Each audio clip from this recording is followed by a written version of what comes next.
Greetings, everyone. Greetings, everyone. I have a special guest with me today. I'm so happy to have her on, particularly at the end of the month of May, which is Mental Health Awareness Month. And today we have Dr. Nicole Benton, founder and CEO of the Helpers Company. Thank you for joining us today, Dr. Benton. I'm so glad to have you. Yes, thank you for having me. I'm glad you called. Absolutely. So please, without any further ado, please tell us and tell me, what is the Helpers Company? What is it that you do, and why is it important? Okay, the Helpers Company was developed actually during the pandemic in 2020. It really started, after I went to Coachella, Okay. which that may sound a little strange. I went to Coachella in 2019, was at a dispensary, and I heard a young lady ask the bud tender, what should she take for depression? So of Mm, course my ears kind of opened up, right? right. And I was like, people actually come to weed dispensaries and ask about mental health. Like that was kind of foreign to me, right? Because Mm, for one, I don't live in California, so I'm not used to going to, right. dispensaries That and was a new things. experience. Right. And the other part was that I felt like that was kind of, I think it was a little dangerous in some ways, right? Because in my Mm, mind, if someone is, thinking, oh, I'm depressed, even if they were diagnosed, the symptoms still need to be assessed to see what would be the best use of anything, even if it was, regular medication. right. And I just felt like, asking a bud tender, and no offense to them, they may know weed, but they don't know mental health, right? This is true. so This is I true. just thought, okay, maybe I need to do some research. And so when I got back off of vacation, I started, reading books about medicinal use of marijuana. And then I called a few doctors in California that helped me with even more understanding. So I did a lot of consultations. And from that, I kind of added it because my other company, Holistic Wellness, is about plant-based medicine, period. So I'm Got also it. certified in integrative medicine. And Oh, so that helps me be able to provide options for my clients, if they're not ready to go to psychotropic medications just yet. And interesting. so I felt like, that could be another plant that could be added to the education that I already do. Right. And I thought, let me do it in a different company because of the stigma with mental health and marijuana. So instead of putting it under the holistic wellness, I started a whole new company just for the medicinal use of marijuana. Understood. And Mm. it sounds to me like you already were bringing plant-based knowledge to the table Yes. when you found this interest in cannabis. Yes, I did. Got it. A few years ago, I started holistic wellness in 2019. So, Okay. but it was birthed out of having a lot of clients that had a lot of medical issues because of either taking medication or because of mental health issues, right? Right. And so knowing that, your serotonin is in, like, what is it, 90% of it is stored in your gut. It Yes. causes a lot of stomach issues and things like that. And Yes. I had a client that had a horrible experience and found out it was tied to a toxic relationship. And Mm, that made me think, you know what? I'm tired of seeing people sick. right. Me being a person, I'm allergic to a lot of medications. I Okay. almost died 3 times Oh man. just from antibiotics.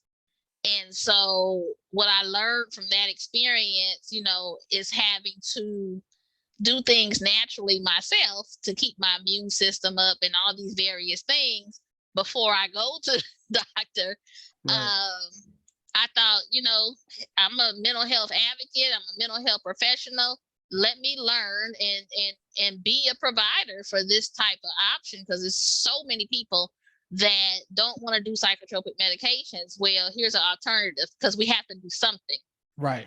you It's know. so funny that you mentioned 90% of the serotonin being in the gut, right? And I don't think it's any coincidence that cannabis has this. Well, we already know it balances and has an effect on all aspects of the endocannabinoid system, but I think it's fascinating that it has so much influence over our appetite and calming um uh well Your what's nervous system. right your nervous system. I'm sorry, I'm drawing a blank in terms of people dealing with the side effects of radiation, not nausea, right? Nausea. Okay.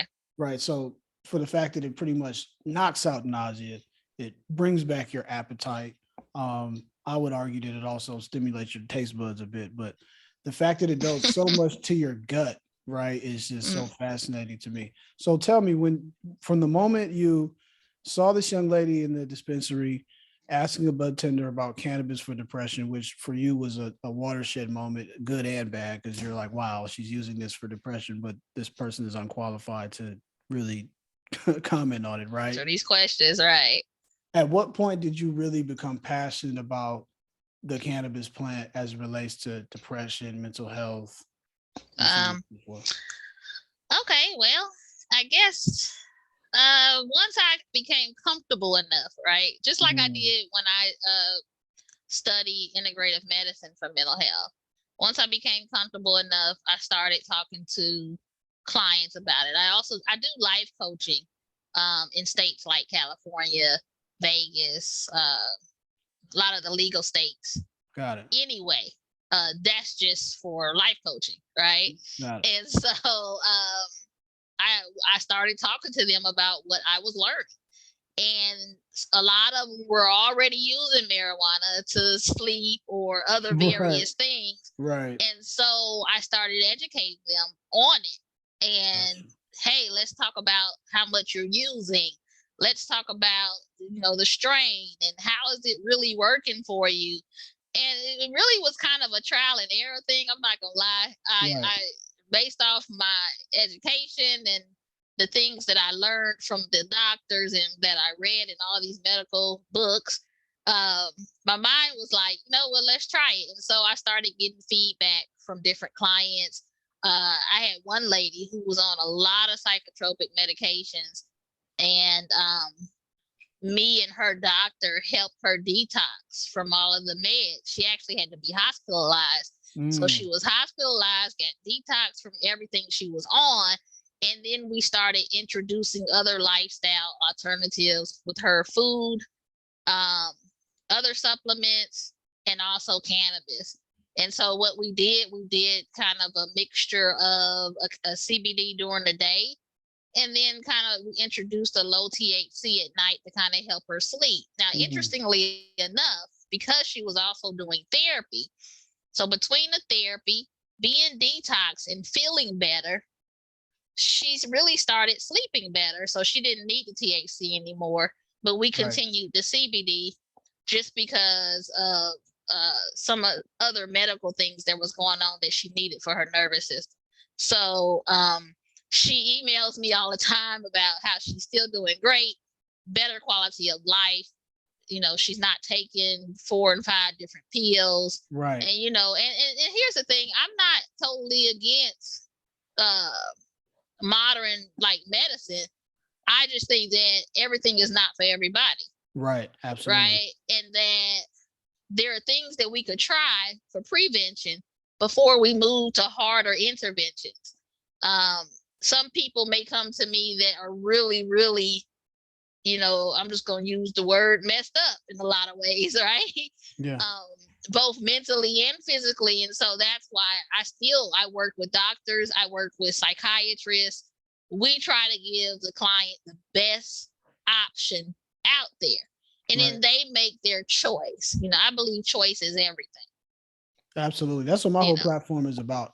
Cannabis Media Collective is all about educating citizens, but also the professional community about cannabis and really lowering this stigma behind this plant that, only stoners use cannabis. Right. If you're smoking weed, you're a criminal. We need to really get over that. I feel like the paradigm shift is happening, but I Hmm. feel like it's happening slower in the professional community. I want to back up for a second. You mentioned your client that it sounded like to me she was detoxing from possibly one or many substances. Were you using cannabis during her detox period, or was this after she had gone through detox and was now recovering from that substance abuse? No, it's not good to introduce anything when you're on a lot of stuff Right. because we don't really know. You can't really assess how it's working if you got all these other substances in your body. I So, think it's good for people to uh, know that for sure. right. So, and the reason we had to medically detox her is because she was on uh one of the medications that cannot be stopped on your own. Well, it Got it. shouldn't be because there's a lot of risk in it. And so Got it. that's your, your things like Xanax and some of your other barbiturates and things like that, Benzodiazepines and everything. right. Yeah. You really shouldn't just stop those because it could cause death, especially if you've been taking it for a long time. Absolutely. And I think what you're talking about, there's a doctor, I don't know if you're familiar with Dr. Uma Donabalan out of Boston. Hmm. She's a cannabis physician, Harvard trained, and I met her back in 2014. And she's been saying for years since I met her that cannabis is an exit drug, Hmm. not an entrance drug, right? This whole myth that we've been taught for the past century, Oh, especially that is a gateway drug. it's a Yeah. gateway drug, especially the Dare program. As I grew up in Right. that era, with Nancy Reagan and you crack the egg and your brain on drugs, the whole nine. Right. And come to find out that this plant is actually helping people with opioid addictions, Correct. like addictions to every category of substance you can imagine, No, right? it is. No, it's right. I talked to, you know, probably hundreds of people Right. that had addiction issues, Yes. and they would tell you that, they would smoke marijuana to stop being high. So, Right. they will do meth and all these other things, and if they couldn't come down, they will smoke the marijuana to come down. Absolutely. And so, it's like, wow, that's interesting. That's kind of the first clue. Like, wait a minute, you smoked it not to be high. Right. You smoked it to counteract the high that you were having. Like it's Exactly. counterintuitive at first, but Right. it works, right? And I think that's what I love about this era and this time period that we're in now. When I was doing my Master of Science in Clinical Mental Health Counseling back 10 years ago, I think in the cannabis community, we knew this subjectively, right? You had these reports of everything we know now that's supported by data that it helps with depression, with post-traumatic stress, with anxiety, with this, with that. Hmm. But 10, 15 years ago, it was just a bunch of people, which might have been millions of people, all singing the same song, but didn't have any data to support it, right? Right. And now, fast forward in time, the numbers are coming in. We now know that we can support these claims with empirical data. Um, Right. so I just Right. I just love being in this space now where even us having this conversation is I'm not working as a mental health professional at this particular moment in time Hmm. in the court system or in my previous position as a school counselor, but to be a mental health professional and to be able to have this conversation out in the open is a big deal, right? I think people in Yeah. the mental health space know that.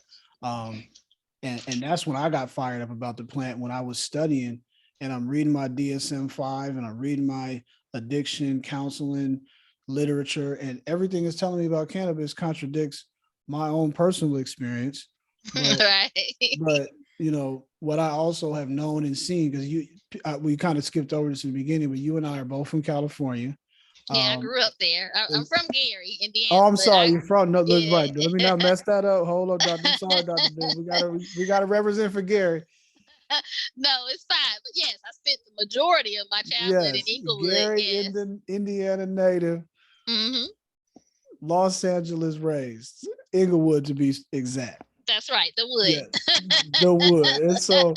And so I grew up in Ladera Heights, and so being in California in this medical cannabis era, I think brings a different kind of perspective to the table, right? Well, we grew up around it. Right. Family members smoke, friends. I never liked it when I was younger because I didn't like the smell. Mm. Now you have all these other options, and the fact, I have arthritis in my neck, back, my hip, and both of my knees Mm. from the military. It started with my hip, but it's threw everything else off, and so not wanting to take the pills that they were trying to give me, Yeah. I started using CBD, and it works wonderful. And on top of turmeric, because that helps with the inflammation side of it as well.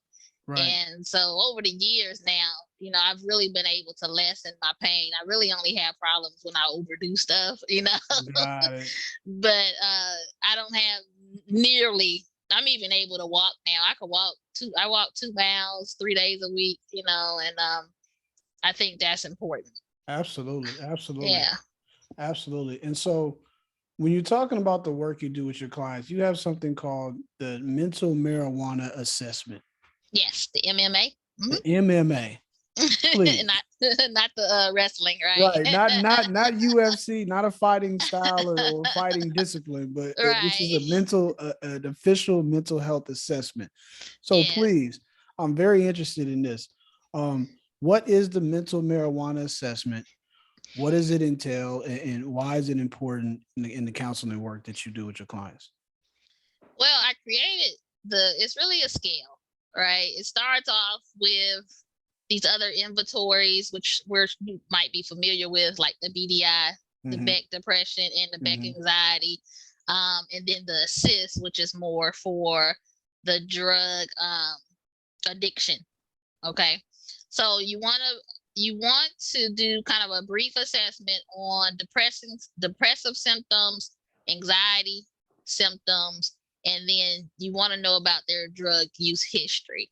Right. That with just other demographics and things like that, we kind of do a mental severity, right? So you find out if their depression is mild, moderate, or severe, just like the anxiety. If they have a combination of depression and anxiety, and then you want to know, are they addiction prone? Mm.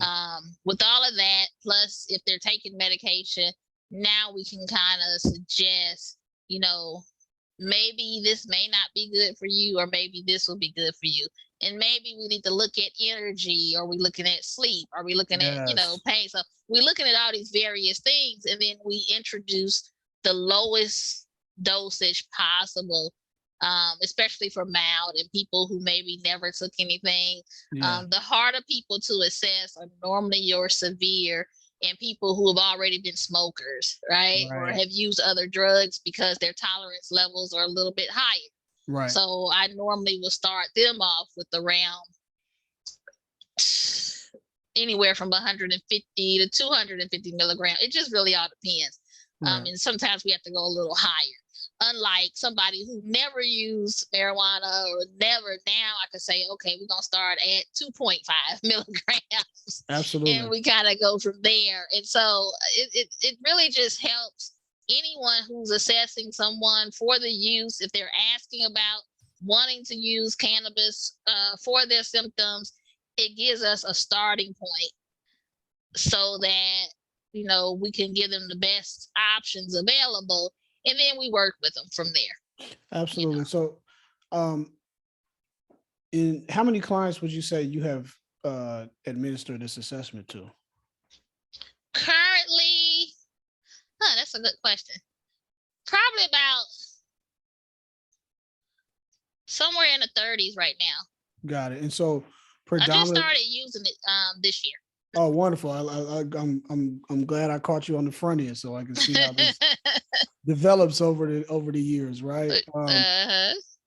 So, with the clients that you have seen thus far, are you seeing more clients that you are recommending cannabis for, or they're having some mental health issues, or their addiction or addicted prone characteristics that kind of lead you to believe that they're not candidates? Look, can you kind of just dive into when you, because I don't want you, I know that's your intellectual property, so we don't want to put it out there, but what criteria are you seeing that kind of rules people out for cannabis use. I think that's important, right? I think this whole culture now that we're in is all about cannabis capitalism and selling people as much as they can, no matter I what. got you. Yeah. But we know Um, some people shouldn't be using it, right? that's true. And it's not so much of using it per se as much as how they use it. Yes, talk Um, about it. It's not what you it, do, but how you yeah, do it. it's the strains, it's how much. People with very high anxiety need to stay away from most sativas and high levels of THC. Hmm. Um, so I don't think anybody who has called specifically, because here's the thing, I work with a few dispensaries in some of those legal states. They have kind of my card and a little display. And so when people do come in asking those questions, they say, hey, we have a specialist, you should call her, and she'll help you with what we have in the store. So I kind of became partners with some of the dispensaries that I work with. Got it. And if a person calls that doesn't live by or gives me a particular dispensary, then I'll call that dispensary to become familiar with their products, because everyone sells different things. Right. And so if that's the one they want to go to, then I'll call and introduce myself, and I'll talk to them, and they'll tell me all about their products. And so I can't say that I've ever said, well, no, you shouldn't use it. It's really how and what you should be using or not be using. Right. And again, if you are addiction prone, then I stay away from a lot of the THC stuff, at least higher levels. It maybe a low level, but I really try to stay away from that. Just stick strictly with CBD. And can you kind of articulate what addiction prone means? 'Cause I think there's a lot of mythology around that. Addiction prone. You know, Well, and there mythology. That's a good word. yeah, Um, because I think that term is easily like thrown out there in just pop culture, right? it is. And but from a mental health professional perspective, what does that mean? Well, it's a personality in a lot of ways. Okay. It's someone who has very low impulse control, or Mm, very low control over how they use anything, right? Because a right. lot of people think addiction prone is just about substances and drugs, but people do that with everything, Right. sex, food, exercise, Shopping, yeah, it's a compulsive type hoarding. behavior, Yeah. right? And You name so there's ways of identifying those types of personalities in an assessment. And the whole key is, if someone is wanting to use, say they're already using it, which means they're used to getting high and they like getting high, right? The it. biggest thing is I have to try to discern, do you just like getting high, or is this something that you're doing for your mental health? Right. For years, even before I got into plant-based medicine, I always said there's a difference between people who get high for self-medication and people who just like to get high. And so I usually would just ask the question, you know, Right. why do you use it? Now, if you start talking about, I use to calm down, I use to sleep, that kind of stuff, I'm like, okay, so you're self-medicating. Let's look at what's really going on with you. Right. But if you say, well, I just like getting high, oh, okay. Right.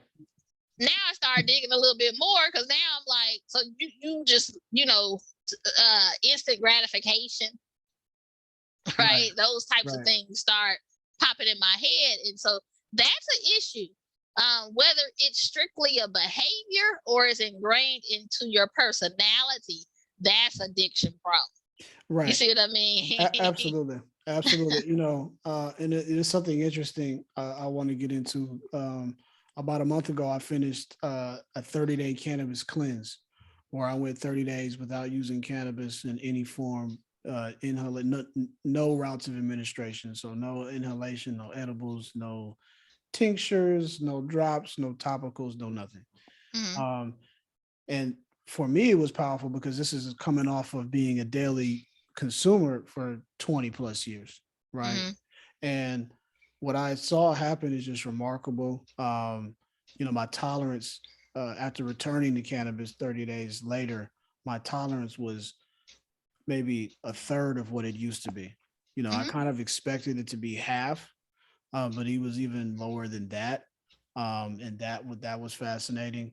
Um, I'm doing a whole book on conquering cannabis, the 30-day cleanse, right? Mm-hmm. Because what you mentioned is so true. I think after years of using cannabis, common sense or tolerance has gone up tremendously. Mm-hmm. Um, but I also realized that a lot of times people can get caught up in these rituals and routines that now they're a prisoner to, right? Right. They Mm-hmm. can't go to this place unless they smoke. They can't eat here unless they smoke. Right. They don't even want to partake in, and when I say they, I, myself included, Mm-hmm. you find yourself not even wanting to partake in certain activities where cannabis is not involved. And Right. so just evolving as a father, husband, business owner. I was actually at the Emerald Conference. It's a conference I think you should definitely put on your calendar too, for February of 2023. Mm-hmm. It's a it's all about science and innovation. They need more mental health people involved as well. Mm-hmm. But MJ Biz puts this on, so it's official. Okay. And part of the conversation at one of the dinners was, can you go 30 days without using cannabis? And the joke around the table, and this is all scientists, doctors, highly educated individuals, Mm-hmm. they were all kind of laughing and said, well, I could go 30 days, but why would I? Right? Because this Yeah, plant used it, and this is one thing I wanted to get into, used at the right dosage, which I think is so important. And you it kind of is. touched on that about starting your patients off low and slow as the least amount possible, especially if they're new to the plant. But when this plant is used at the right dosage, it has amazing effects.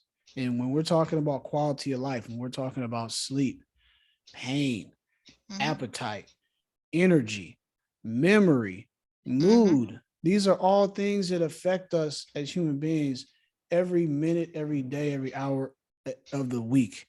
Yeah. And so I think, and so one thing I discovered and I kind of realized is that I was thinking to myself, well, if my tolerance has gone up in terms of the psychoactive high that I feel, maybe my tolerance has gone up in other categories, right? Like pain management. Mm-hmm. Because I'm an athlete, I play soccer, I ride my bike, I'm pretty active throughout the week. And one of the most remarkable things that I've found out on day 2 or day 3, I think it was, um, I rode my bike in the morning and I played some soccer in the evening, which was not completely out of the ordinary. And I didn't overdo it. And when I tell you that I was in pain for a week straight Mm-hmm. and I couldn't figure it out for the first couple of days, and then it dawned on me, I'm like, oh wait, I'm not smoking. Right. Yeah. Right. So this plant has been suppressing pain that Mm-hmm. I didn't even realize I was coping with. Mm-hmm. Right. And so give you the backstory to bring it all around. When I came back to cannabis, I busted my ankle up like the first week I started back using cannabis. And I was really upset about it. But then I realized like, oh, I'm off my cleanse. Let me use some cannabis. Now I have, like you mentioned, now I have a baseline Mm-hmm. level to really see how this is working. And man, when I tell you, not only with the pain, but with the inflammation, Right. my recovery from that, I mean, it's been about 4 weeks now, but it was so much better than it would have been without it. And so um, I say all that to say, the dose in which we use is so important, Yeah. right? And so I'm a cannabis flower person, and so I Mm-hmm. also call myself a cannabis nerd. So back in college, when I was a sophomore at Morehouse, I discovered microdosing, right? Okay. Where I used a very little bit of cannabis before I went to library. And Okay. I was an English major then, so I was reading and writing, but I was laser focused off of maybe like 0.3 grams of Mm-hmm. some cannabis. And so I went back to my dorm and had my scale, and I said, well, maybe let me just experiment with this. And 20 years later, literally, that was 2002. 20 years later, I'm still weighing out all my flour when I make my pre rolls because I'm a nerd. When I want to use my medicine, I don't want to. I got kids, I got businesses. I don't have time to be sitting around rolling up bud all day, right? Mm-hmm. And so my regimen is point three is for kind of a mood uplift or when I'm focused, ready to work on something. Mm-hmm. Point five is when I'm trying to relax. I'm dealing with some stress or some anxiety or something just happened and I need to just slow down and relax. Mm-hmm. And then I use a gram in the evening for sleep if I'm not already exhausted. And that works very well for me. And then what I love about it is, and what I love about this plant is, as soon as you feel, as soon as you get the desired effect, you can stop. Right. And that's what I try to tell people all the time is when you're, especially if you're smoking and you have the desired effect mentally and physically, that's when you need to turn it off. Right, right, right. Because you could that feeling that you're getting will that effect is sustainable for a little bit of time without smoking. I think that's where a lot of people go wrong, especially with edibles. They Yeah. use edible, they'll feel Well, part of the edible thing is that depending on where they get it from, too, oh yeah, the source. Yeah, Uh, let's not even and go a there. lot of people have a lot of recipes that, to me, it's just the overkill when it comes to Right, the amount of flour that they're using. right, You don't need that much to absolutely. get an effect. And me, I use a lot of just the CBD flour. Right, I don't, you don't, even for pain management, you don't have to use anything with THC. You just need a higher dosage of the CBD, right. and it works. You know, I've had the vegan gummies that were just CBD, and they were only maybe, I don't even think they were 10 milligrams, but they work just fine for me, but that may Right, not work for somebody else. So again, it's always trial and error. Like I tell people, it may be expensive up front while we're trying to figure it out. right, Or sometimes I'll have them buy a higher dosage of something and cut it, down to the desired amount that we need right. with the right education. Then they're able to kind of microdose themselves. I got a client recently, same thing. He was doing 10 milligrams. He's a big guy. He has a high tolerance for anything, Yeah. right? So it's kind of like, yeah, that 10 he was laughing at that 10 milligrams, right? And so Right. I said, let's try 20, let's see what happens and kind of go from there. And you just really never know. I mean, I think anything is worth trying if it's safer than some of the other drugs that's out there. You got teenagers that are given um like oxy or things for pain Mm, at a young age. They become addicted. I never forget, I worked in the federal prison, and yeah. there was a young man in there that became addicted after a football injury in high school, Mm, and that turned into addiction. That turned mm. into selling and doing criminal things to Yeah. keep the drug going, Yeah. right? Yeah. And it's like, wow, Sad. but y'all talk about this, which, I think I told you when I met you, when I was speaking, was that the young man who was in court that said he used it to feel better because he had the flu. And I'm thinking, Oh, yeah, that's a very, I'm so glad you brought that up. yeah, that's a very true statement to I'm me, so you know. I'm so glad you brought that up, Yeah. and because I know first of all it was such a pleasure to meet you at that conference at the Southeastern Hemp and Medical Cannabis Conference. Everybody, I did Hmm. some content on it. I'll be following up with all the speakers, but Dr. Benton was one of the esteemed speakers, and I had a couple situations that almost brought me to tears when I worked as a therapist in the Cobb County Juvenile Court Hmm. in a program called the CAP program, the Commitment Alternative Program, which was a I'm basically familiar. Yeah. yeah. So you already know, and so for the people who are the listeners and viewers who don't know, this is a program for adolescent youth on probation that was an effort to keep them from continuing to violate their probation and engage in criminal behavior, which would land them in state prison and so on and so forth. And it broke my heart to see these young men and women, and I'm gonna tap into this on the school counselor side too, where before I came in the picture, they would try to articulate to the court that they were using cannabis to deal with post traumatic stress, to deal with this, to deal with that, and to really cope with physical and mental trauma, right? The court laughed it out the door. Hmm. The same way they laughed at the gentleman When you I were told you the saying was story, using it yeah. for the flu, right? And so um, a year and a half into working in that court under Judge Vincent Crawford, a big shout out to Judge Crawford, who was the type of judge that was willing to hear anything that could bring about positive results, right? And so Hmm. a year and a half into me working in this position, I started to kind of have some respect in the courtroom because my clients were having positive outcomes, right? My Hmm. clients that were committing crimes, busting out people's windows, going in cars, going in houses, they had stopped doing all of that. They were going to school. They weren't getting suspended at school. Hmm. Um, all of the infractions that they were happening in all their different systems, whether it been school as a youth, it's really just school, family, and the community, but they weren't having any issues in the community. Long story short, Right. but they kept having a positive THC urine screen, right? Hmm. So I have clients who are risking doing multiple years of state because of a urine screen. Some who are continuing to use cannabis. And I actually had one client who I really went to bat for him as hard as I could, and I was successful. I had one client, kind of like the gentleman you mentioned, kind of heavy set gentleman. We know that the cannabinoids from the plant are fat soluble, right? People in the Hmm. courtroom don't know this, but this gentleman was a little heavy set, and we're 45, 60 days out, and he still has a faint line on his urine screen.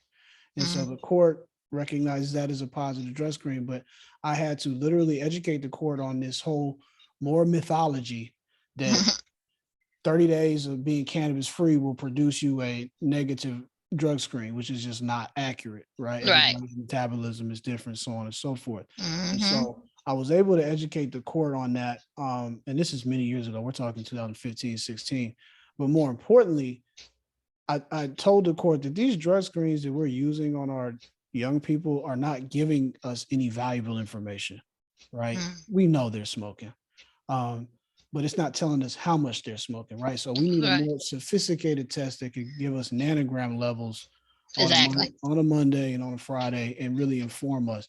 And so um, I say all that to say, in your presentation, I really that hit home for me because I remember sitting in the courtroom advocating for my clients who are basically using cannabis for a reason that I think was effective in helping them.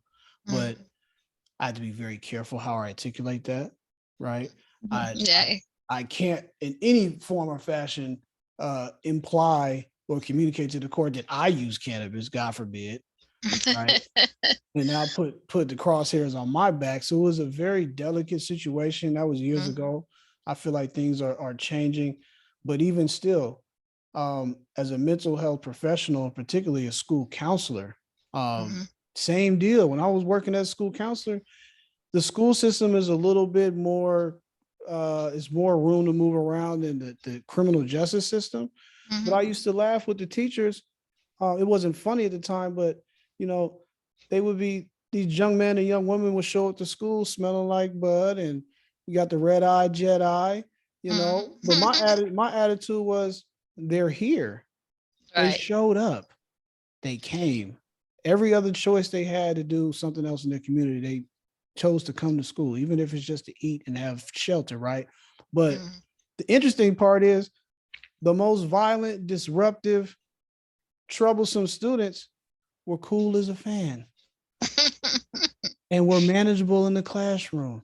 Right. And teachers reported that they actually focused for more than 10 minutes, right? Hmm. So, cannabis, I say all that to say people don't want to talk about it and it is going to be very taboo. And I feel like that's my lane, but Hmm. cannabis is helping many of our young people cope with many Yeah. issues. Now, I'm not advocating for their use, but Hmm. I think it's a conversation that we need to be having as parents, mental health professionals, school Hmm. administrators, etc., and understanding that um, yes, our young people's endocannabinoid system is still maturing and still growing. But if Yeah. you have a young person, in my opinion, that's dealing with trauma and serious critical issues in their life, and cannabis can help them, I think they should be able to use it. Absolutely. I think again, education, microdosing, all of those things play a big role when it comes, especially to people under 21, right? Because we do know too high levels of THC can cause things like psychosis and things Right. like that. Right. And especially, in younger people for that reason. But I think that by legalizing it, by regulating it, and by getting the people that not matter, but I guess that can be the in the forefront of all of this and saying, hey, okay, it's cool if this is what you want to use, but let's use it correctly. Right. And that's how I look at it. I'm not necessarily a user. I like I said, I do CBD. I remember being a teenager and trying it once. I don't like being high. It's not my thing. Right. And so Not for everybody. yeah, it's just not. I'm like, no. But when you understand it, and for me, I believe in everything you do gain understanding. Right. I'm also a chaplain and an evangelist. So a lot of biblical based, not religion, but a lot of biblical based education and things makes a lot of sense for me. And when you start talking about plant based medicine, I can go very scriptural on you, right? They say it's God's plant now. So, well, I mean, everything on this earth is God's plant. We'll talk about it, Dr. Benton. And he basically gave us plants for medicine. Yes. Before there were doctors, this is why these plants, I just did a series because I also trained on mushrooms, right? And different types of mushrooms. There are so many medicinal benefits from mushrooms. Let's talk about that for a second. And I'm not just talking about the psychedelic kind. Yes, clarify that for the people. Right. I'm talking about, even shiitake mushrooms are very good for you. They have a lot of medicinal properties, right? And you gotta look at the fact that these things grow for a reason. Even the poisonous ones grow for a reason. We just gotta stay away from them. So right. But understanding that, I'm gonna use the old term, which is apothecary, right? Apothecary is the use of plant-based medicine. Right. And that's all they had in back in biblical days, and we turned away from it. I believe God gave us doctors in modern medicine for a reason too. But I think that anything that we look at as an absolute, there's a problem. Anything that we do excessive is a problem. Healing does not come from what we use. It comes from what's within up here. Yeah. It's how we manifest our belief system, which actually triggers our actions and the things that we do. And so you can't even look at cannabis and say, well, this is my cure. No, we ain't trying to, it don't cure anything. None of the stuff really cures, even the medicine that we take. It just alters things in your body, and you got to pay attention to that. And so that's why, for me, holistic wellness is about everything. If you can challenge your belief system, let's just say in regards to cannabis, right? If you can challenge how you were miseducated, how we were misguided, right? And also challenge the fears of the unknown, the fears that we just don't know, and find out about it and see, what it's really about. You may say, well, I still don't want to use it. That's okay, but don't go around spreading lies. Right. Because of something that you heard.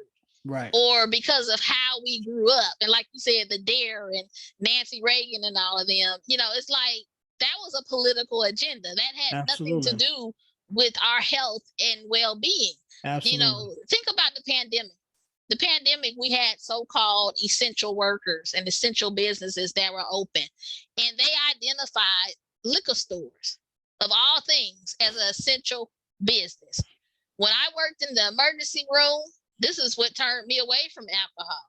Because when I worked in the emergency room, I saw people die from alcohol on a daily basis. This is something that is not talked about enough. Even alcohol withdrawal. People don't even talk about that. Alcohol is a substance you can die from not using alcohol. Right. If you don't stop using it in the right way. Right. And that's It's another crazy to thing me. that it's another thing that you have to detox from medically to keep from dying. But the things that it does, I remember I never forget this lady that I saw, she died, and she was an older lady who lived by herself. Mm, Um and she basically drank herself to death. wow. Now we know that she was depressed. You know, I tried talking to her, I could tell she didn't have nobody, no support, family, nothing. And it really started from her becoming an alcoholic, right? But here's the thing, because now we don't push we push loved ones away because of their drug use instead of encouraging them to get better and saying, Right. I'll be here for you if you stop. But Right. I'm not going to just push you away and never allow you back in my life. Now, you Right. got to be smart enough to set boundaries to not let them harm you. But the Mm, other part of that is understand that they can kill themselves. And if yes. you're okay with that, but I'm just not okay with letting people think that it's okay to drink alcohol over something like a plant that's not gonna Absolutely. kill you, right? It just doesn't Absolutely. make sense. So Absolutely. Yeah, and that's what this platform is all about. mhm, I see what that's what the Helpers Company is all about. yes. I'm a cannabis consumer. I love the plant. I feel like I know how to use it effectively in my life and responsibly, right? Mhm. I'm a business owner, multiple businesses. I'm a father of two children. I'm a husband. I got a lot of stuff going on in a 24-hour day. Mhm. And I know how to use cannabis to help me achieve my goals rather than hold me back. However, I know that cannabis is not for everyone. Like you said, you don't even enjoy THC, right? And so everybody needs to find their lane, but more Mhm. importantly, everybody just needs to find and seek information so that they Yeah, can make their own informed decision, right? exactly. And I know this personally because just as a student of history, um, even going back to Morehouse, I was studying Henry Anslinger and the FBN and Nice. just this century plus of intentional miseducation Mhm. um, and propaganda, and uh, I'm just so glad to have you on the platform today. I really want to, if time permits, I know you're super busy. I'd love to interview with you again and really tap into plant-based medicine and really kind of talk about your knowledge in that space and what you brought to the cannabis space and how we can improve our quality of life through some plant-based knowledge, right? Because one thing I know for sure is that um, using this plant in the right way, in the right time, can bring so much balance to our life. But we Mhm. have to add. I always tell people we have to add exercise and nutrition Yes. to the mix. You can't just use cannabis and think it's gonna not cure, but relieve symptoms of whatever issues you're dealing with in your life. But you can Mhm. still eat junk food and you can still lay around and not get any exercise and move and stand. We got to add exercise and nutrition in the mix, and so I think that plant-based conversation would be great. Mhm. For the people Definitely. to get educated on that, because that's one thing. Circling back to my cleanse, one thing I realized immediately, my energy levels went up. And Mhm. not that I'm a lackadaisical person, but I Mhm. just like the day I described to you, I felt like riding my bike, and then later that night I went and played some soccer. That's not. I usually split that up, in the week. But Right. my energy levels went up, but I also noticed that my appetite went down. Mm. So I got more energy, but I have less of a desire to eat, which can be tricky because now you might end up crashing. You haven't eaten enough food. Now you got to get all that supplement You stuff. got to balance, right? You got to Yeah. balance it out. And so my appetite went down, lost some weight. For anybody out there looking to lose weight, to use cannabis, definitely do the 30-day cleanse. You'll lose a couple inches on your belt for sure. Um, but then also I had to supplement for my sleep some melatonin Okay. because Yeah. I was just getting poor sleep. And so, All right. but I tried a couple nights without the melatonin. Was trying to see like maybe the last night's dose can that carry me through tonight. Mhm. Not really. I was using about 10. I upped it to 20 one night. Um, Mm-hmm. 10 milligrams was good for me. Yeah.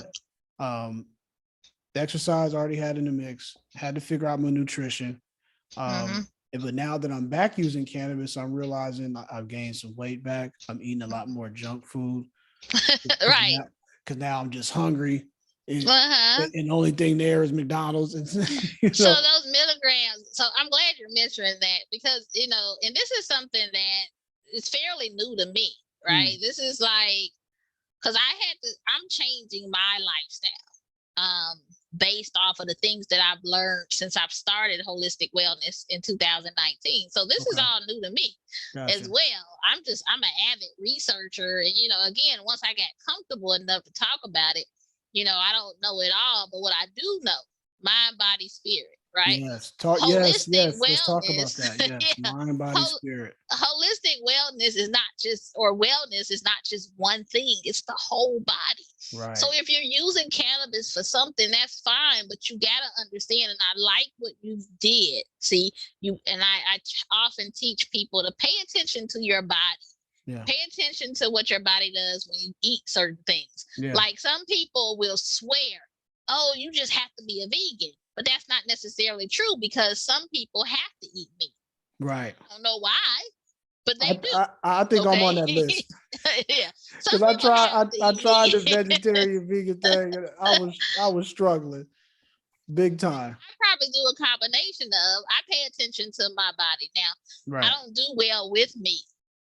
Mm, I'm kind of what they call I looked it up. It's a polo pescatarian, which means I eat turkey, chicken, and seafood, right? got it. Um, Okay.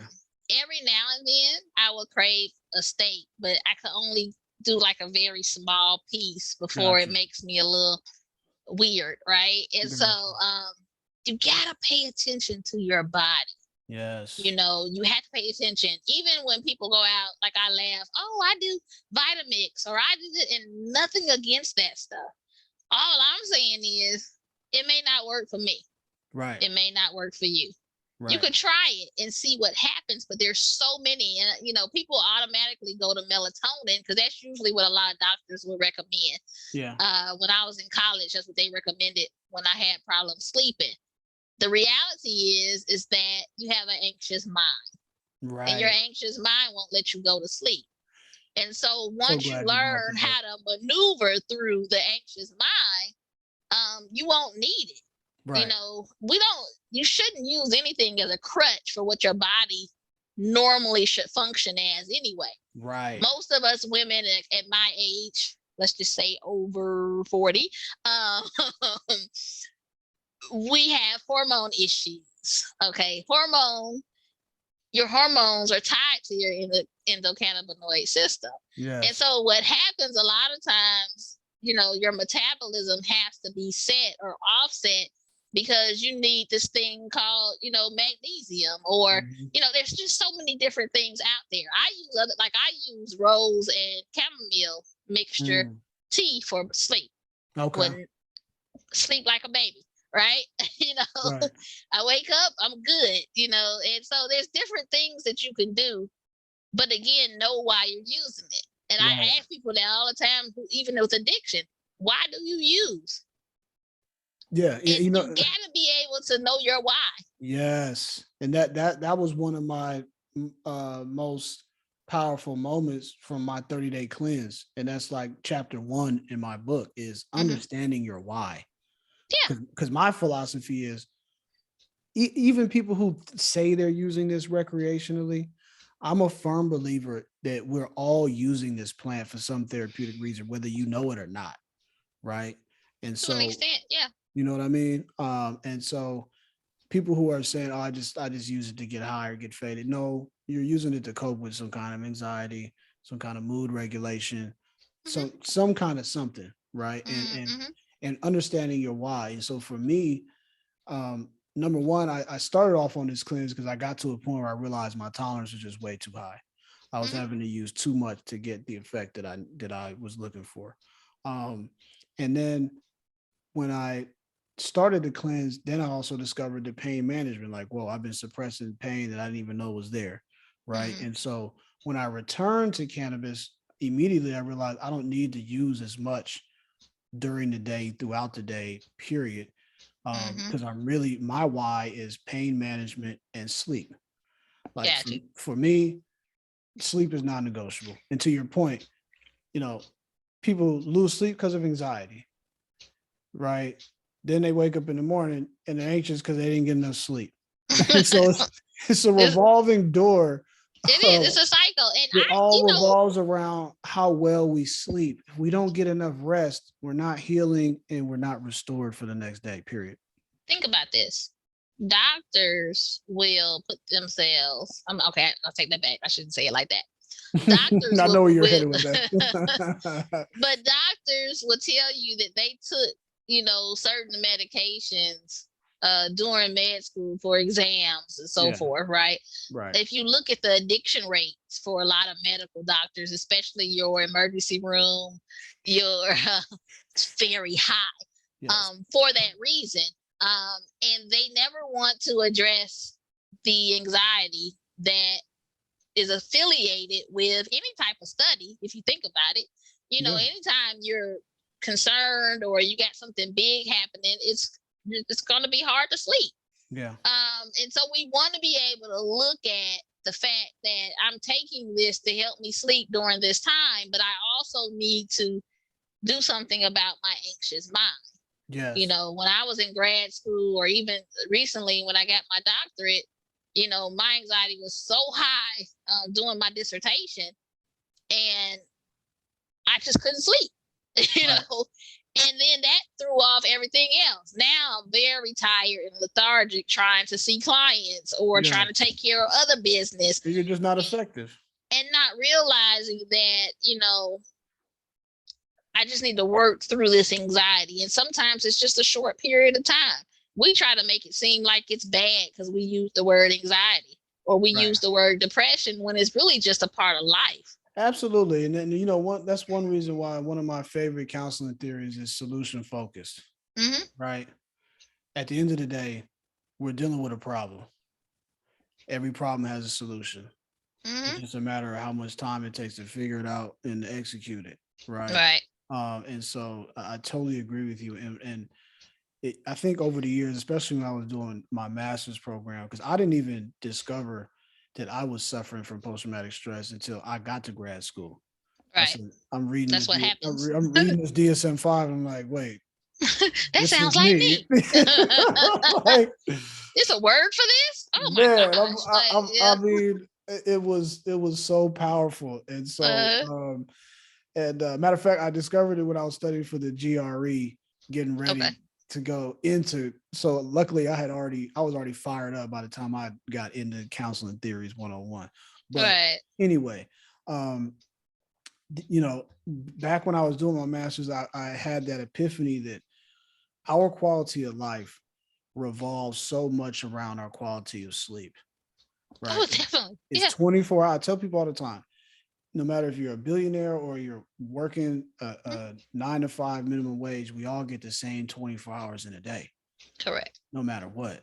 It's 24 hours in a day. We're supposed to sleep 8. That leaves 16 hours to get something accomplished. All right.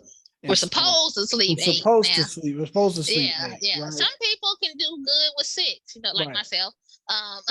Right. Yeah, I can function on 6. I can get through the day on 4, but that's just gonna cascade into a whole situation later on 2 days from now, right? You work off 4 hours of sleep. Then the next day you're exhausted. Then it's just the days of exhaustion. You gotta catch it up and stuff. And so there's a balance, right? Absolutely. And going back to what you were mentioning about understanding your why, and not only understanding your why, but what are we doing and how are we doing it, right? Understanding that, okay, cannabis is good for sleep. That sounds great. But guess what? Certain strains are not good for sleep. I've made that mistake and smoked the wrong strain, and now my mind is racing. I'm up all night. And my mind is on work mode when I really need to be sleeping. Correct. Right? I don't need to be working on my book at 2 a.m. I need to be asleep so I can get up at 5:30 in the morning. Right. And so I've had to even understand, and I'm so in tune to my mind and body as it relates to the effects of cannabis.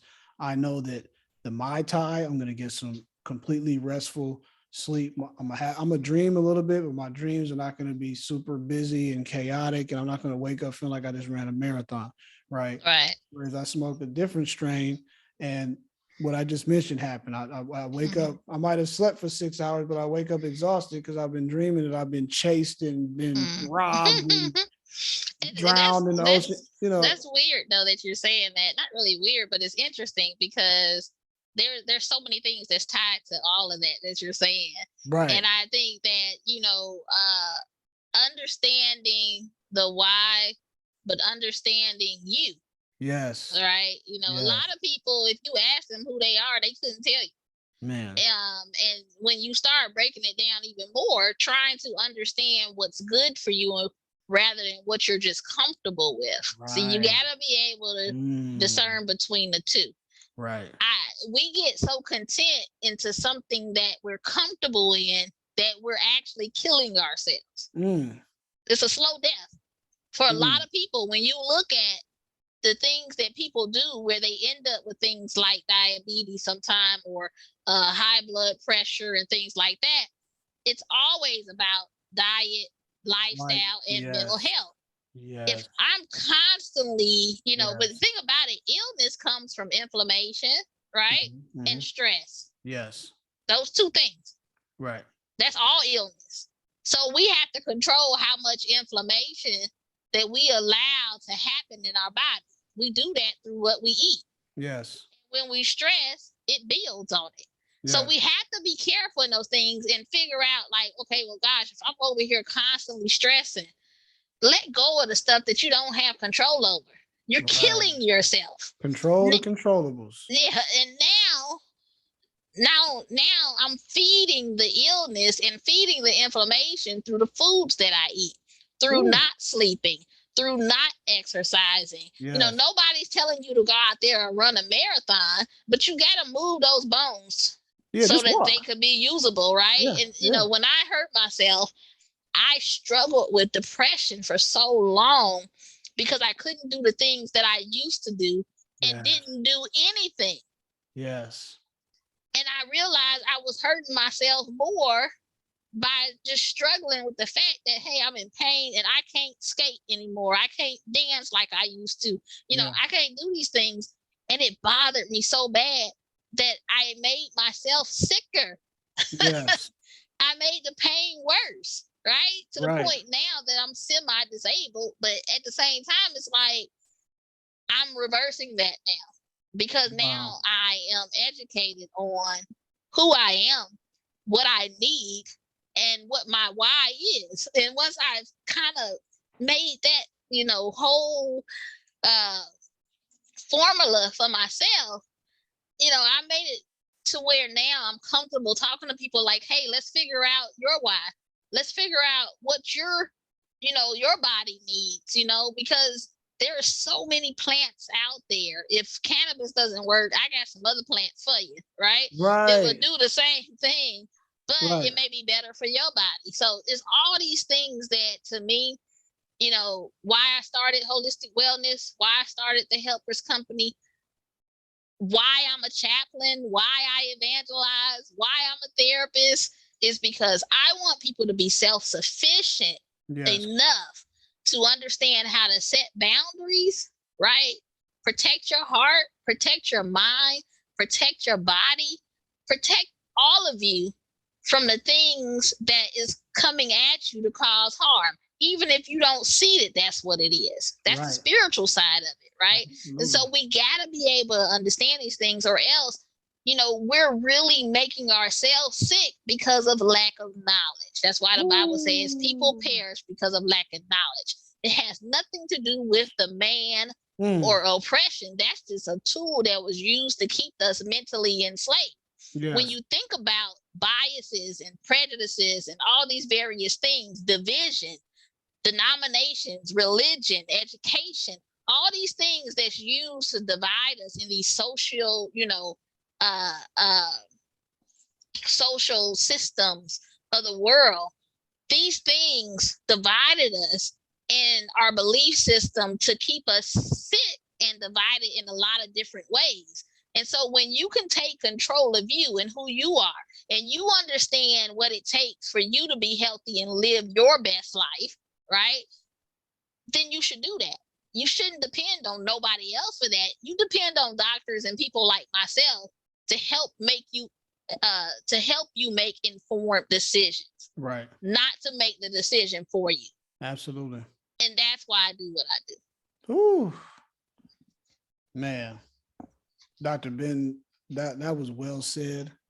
I hope the people really soak that up and digest that, because you left us with just so many gems just now when you're talking about mind, body, and spirit, right? This plant can be used to improve our quality of life in all three of those categories. Um, and it's just powerful. I thank you. And Mm-hmm. and one thing you mentioned, no, not one of many, inflammation and stress are the causes of illness. And it's no coincidence that this plant does a remarkable job reducing inflammation and stress. Yes. Come on now. And so, on our next interview, I really want to take a dive on all the other plant-based options that we have at our disposal that reduce inflammation and stress, right? Because everybody is not a cannabis person. Everybody doesn't want to use CBD, CBG, CBC, or any Well, and some cannabinoid. people can be allergic to it too. So, Absolutely. yeah. It's And not like, it's just like I said, nothing is the one all be all for absolutely. anything. Absolutely. And I just thank you for educating us on the mind, body, and spirit aspect of cannabis, and the importance of nutrition, exercise, and sleep, and understanding that we need to be tackling the issues that are causing our symptoms in mental health, and not just using cannabis to mask whatever issues that we're coping with in life, right? That part. You know what I mean? And Yes. I'll take a quote from you, which I'm gonna steal this from you, but I'm gonna give you your credit whenever I use it. Who are you? What do you need? And what is your why?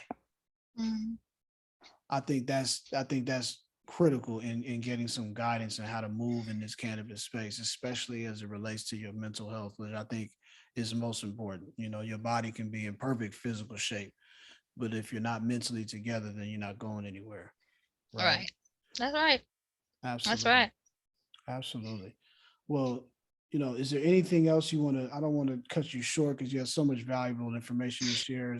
Is there a message you'd like to share to the listeners or to upcoming mental health professionals that will be watching and listening to this, in terms of what they should be thinking about in cannabis, or how they should be educating themselves, or for this next generation of mental health professionals who are now being educated in this paradigm shift, where cannabis is part of the conversation, where my era, I think I might have been the last era really where cannabis was not part of the conversation. Right. Unless I you were think we're talking around the about, same. right, unless you're teaching your client on how to stop using it, because Correct. it's harmful and you'll be addicted. Right. Right. So yeah, any last gems you want to share with our future counseling community? Well, I train a lot of interns, and one of the things that I like to leave them with is understanding, again, their why. Why are you doing what you're doing? And if, I think this is a calling, like this particular profession, I take it real serious because Yeah. I believe that God entrusted me with his people. And so I can't just do anything. Yes. And so, be well informed about everything, that is of interest to you to be the best in your talent, in your realm, or your what's the word? Your lane. Yes. Of the profession. Because when we come into this profession, you can't know everything. So that's why you got to understand your why. Why are you in this field?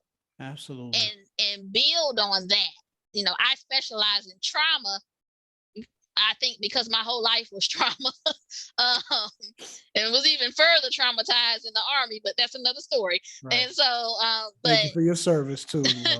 Yeah, I specialize in trauma, and so everything I do, it was built around that in my career, and I've been successful. You can't do everything, but you do need to learn about cannabis because this is an emerging uh, science and products and usage and all these things that's happening that's directly affecting the people that we serve. And so definitely find out as much as you can before making a decision on how to go about, educating people and so forth. Don't get comfortable in what you may have learned or what you thought you knew. Amen. And that would probably be my best words there for us. Absolutely. People helpers, as I call them. Right. Right. The helping profession. That's why I love the name of your company too.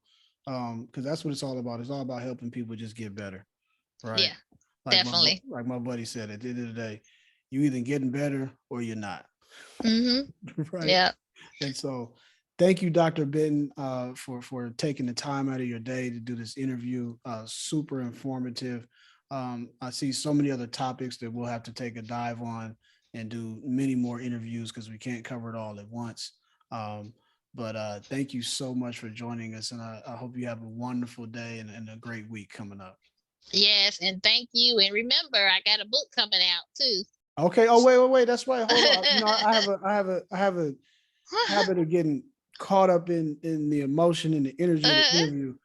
Please tell the people who want to reach out and get in touch with you. How do they reach you? Social media, email, phone. All right. Social media, Instagram, I'm victoriously_speaking.